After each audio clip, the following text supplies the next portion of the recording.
The story continues with their normal day and return to the school building where they meet their new friends. Chella asks how did Oliver and Pete sleep, and they answered that it was okay. Guy comes in running late and asks the group why they didn't tell them about the clocks. Katie doesn't understand it and comments that Nanao woke up early. Nanao explains she wakes up naturally at 6 o'clock in the morning.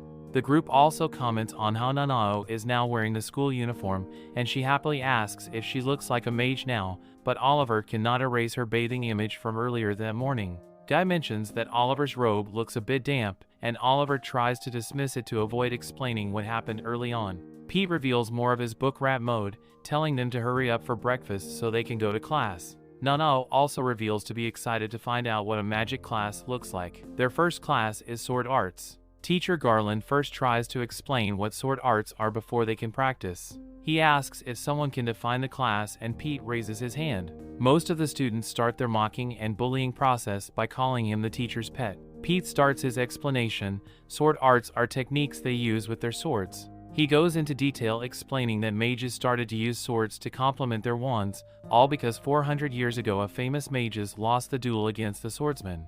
Since then mages have been carrying swords to deal with close-range attacks because they don't have time to chant a spell. So right now, mages can use swords to fight while also using basic quick spells to distract or confuse the enemy. Garland is happy with the explanation. He then says that it is usual for two students who already know how to fight to perform a duel to demonstrate to their classmate. Nanao volunteers first, and the teacher comments on how famous she already is. One of the bullies steps in to fight her, explaining that he wants to test her since she defeated the troll yesterday. Oliver realizes this guy only wants to show off because she lacks sword arts experience and never used magic before. So he decides to step in, asking to duel Nanao. The bully gets annoyed and tells Oliver to back down, but Oliver tells him to shut up because he helps Nanao fight the troll, so the two already have a connection.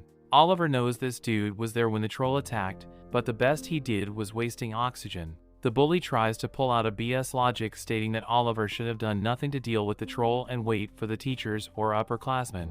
Oliver basically calls him a coward and raising the bully. Chella comes forth and decides to help challenging the bully, telling him that people will be more impressed if he defeats her instead of the inexperienced Nanao. He ends up accepting after being called a scared cat. The teacher makes the decision that the first duel will be between Nanao and Oliver and the second will be Chella against the bully. The two of them step inside the ring and draw out their swords. The teacher casts a spell on their blades to make them non-lethal and avoid injuries. He explains this as the only way students can fight each other in their school. If they break the rules, they will be punished. He elaborates that they don't have a time limit and the combat will end when they inflict a mortal blow to the head or chest. As they prepare to start, Nanao tells Oliver that they will have an honorable battle. Oliver agrees and thinks that since Nanao doesn't know about magic, he will simply clash swords for a bit and then call it for the day as the teacher signals to start. Nanoa's hair turns white and Oliver realizes that he cannot afford to hold back against her. They continue trading blows until Nano suddenly backs off, confusing Oliver. He sees her crying and saying that it was right here, but he doesn't understand. He feels sad for her and tells her to not cry. He doesn't know why, but deep down he feels that he needs to do everything to stop her from tearing down. And how do you stop a girl from crying? He prepared to attack her again. She thanks him and gets her posture back. Oliver feels that right now they will fight until one of them dies. They dash forward toward each other with the teacher orders them to stop. She scolds them because both ended up breaking the anti-lethality spell and didn't realize it. Oliver doesn't understand what just happened and why was he fighting. The teacher orders them to go rest. The teacher cancels the second duel and decides to continue the lesson. Oliver heads out to rest and Nanao chases after him. She tells it was the first fulfilling duel she had in her whole life, but she regrets they couldn't finish it. She explains she wanted to see what awaits her after that moment and asks what he thinks about it. She asks him to fight her again, but this time without an anti-lethality spell. Oliver reminds seeing her tear down and refuses. He tells her that he doesn't want to fight her again, but she doesn't understand why. He says that he doesn't want to kill her and he doesn't also want to be killed. Nanao starts crying again and watches him walk away while asking why. The group reunites during lunch break, Guy complaining that his brain cannot follow the lessons. Chella mentions this philology class was surprising and Guy complains about their teacher Gilchrist, an old baba who is against mages using swords. She told them that if they call themselves mages then they should solve their problems with magic, not swords. Pete mentions that she had some impressive familiars, but Guy is more worried about their remaining classes. Katie, on the other hand, is pretty hyped up because they will have a magical biology class. But the teacher, Vanessa, is another crazy woman. Turns out she's against any animal-loving person. Despite teaching about magical animals, she tells the students to change their views because magical creatures are only resources and they will learn how to exploit them. The students will have a practical lesson and deal with magical silkworms. Katie thinks they're so cute, but Vanessa continues to explain that this creature will create as many cocoons as they want just by feeding them magic. The teacher explains they will not become adults if they rip the cocoon off first. But that's only if they can feed and control the right amount of magic. If they can't do it, then the cocoon will unleash an evil monster. The teacher kills the monster after demonstrating, and tells the students' task is to create 5 cocoons within 10 tries. If the silkworm becomes a monster, that's the students' problem to solve. They immediately start practicing. Some fail and panic, and the teacher simply enjoys the show. Michaela is the first one to complete the task despite failing on her last attempt. She killed the silkworm while the cocoon turned black just before the monster hatched. She then turns to Oliver, who easily got 10 out of 10, and tells him to help Katie or Pete while she helps Nanao. Oliver is startled, but Chella mentions she noticed something happened between him and Nanao after the fight. Oliver helps Pete, who barely succeeds and takes his chance to oversee Katie. The teacher is walking around, impressed that this year's students are better than before. She notices Katie is trying to control her magic and do it slowly, and tells her to hurry up.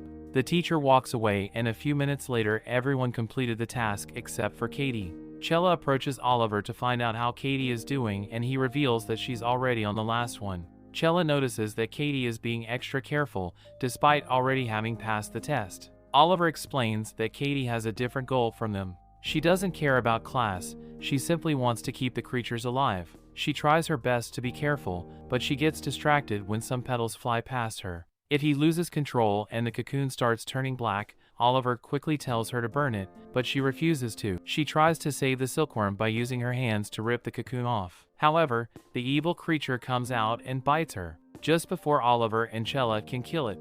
The teacher checks the situation and tells that they lost 2 points for helping Katie out. Oliver takes her to the infirmary so she could get bandaged, and she apologizes for making him leave class. Oliver says that he didn't want to be there, so it's okay. She reveals that her family had a bunch of magical creatures, even demi-humans. Katie was close to a troll, and that's why she cannot bear to see an animal or demi-human getting hurt. She explains that in their mages' society everything without human rights is considered just a resource, and that's the case for magical creatures. She wants to change society so that magical creatures also have rights, and reveals that she cannot understand this school's philosophy. Oliver comments that her childhood must have been like an angel growing up in paradise, but now she must accept that the real world is cruel. Despite the comment, he also states that her dream will become noble if she stays the same. Both get flustered, and Oliver tells her to not judge the school based on what she saw on the first day, and she should always remind herself of her friends. Just then he opens the door and reveals that everyone was listening behind it.